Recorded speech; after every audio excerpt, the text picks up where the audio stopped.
Hello everyone, আজি এফালে সজিনা পাত লৈ লৈছো আৰু এফালে এয়া তৰৈ এফালে বিলাহী লৈছো দুটা পিয়াজ লৈছো আৰু আলু এটা লৈছো আৰু আজি কি বনাও আপোনালোকক দেখাই থাকিম আপোনালোকে চাই থাকক ভিডিওটো আৰু এফালে এয়া পুঠি মাছ কাটি ললো আৰু এতিয়া এখিনি ভাজি লম আপোনালোকক স্বাগতম জনাইছো ডেইলি ব্লগ উইথ হেমিৰ অন্য এটা নতুন ভিডিও লৈ আশা কৰো ভিডিওটো শেষলৈকে চাই থাকক আৰু এইফালে মই বিলাহী তৰৈ আলু পিয়াজ ৰসুন আৰু সজিনা পাতখিনি মই কাটি ললো আৰু এতিয়া মই এইফালে মাছ কিটা ফ্ৰাই কৰি আছো পুঠি মাছ আৰু এইফালে এখিনি ফ্ৰাই কৰি হ'ল মাছ ভজা কেৰাহীতে মই এতিয়া তেল অলপ দি ইয়াতে মই পিয়াজ ৰসুন দি দিলো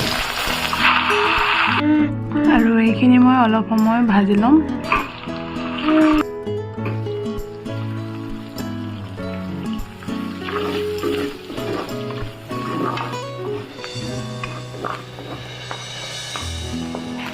আৰু ইয়াতে মই অলপ কালজিৰা দি দিছো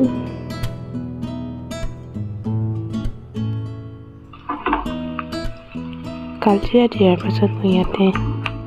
তৰৈ আলুখিনি দি দিম একেলগে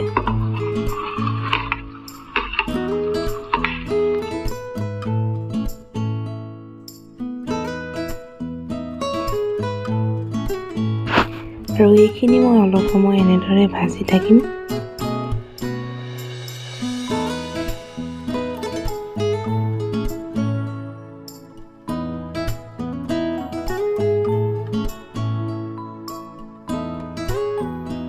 নিমখ হালধি দিয়াৰ পাছত এইখিনি মই ভালদৰে লৰাই লম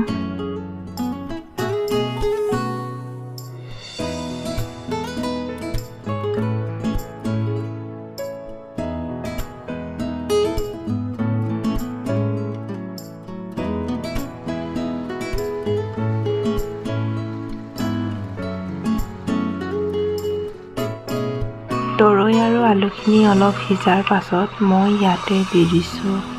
সজিনাৰ পাতখিনি আৰু সজিনাৰ পাত আমাৰ কাৰণে বহুত উপকাৰী আৰু আপোনালোকে সজিনাৰ পাত দালিটো দি খাব পাৰে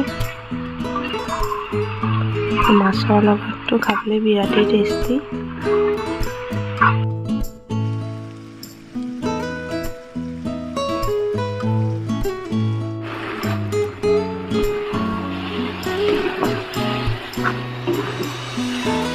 আৰু এই তৰৈ আৰু আলুখিনি অলপ সিজাৰ পাছত ভালদৰে মই ইয়াতে দি দিম বিলাহী আৰু বিলাহী দি অলপ সময় ঢাকন লগাই থৈ দিম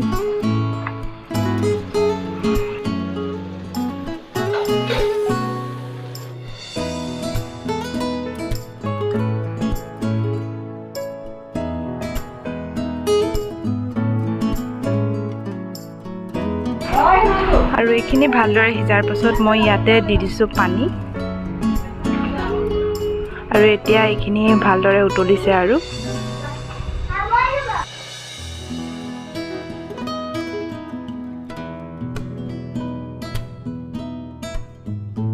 উতল অহাৰ পাছত ইয়াতে মই দি দিছোঁ পুঠি মাছ কেইজনী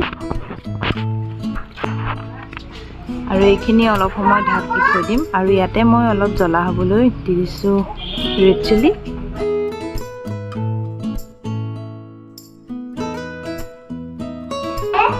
আৰু এইফালে এয়া মোৰ হৈ গ'ল এইখিনি মই অলপ সময় ৰখাই গেছটো অফ কৰি দিম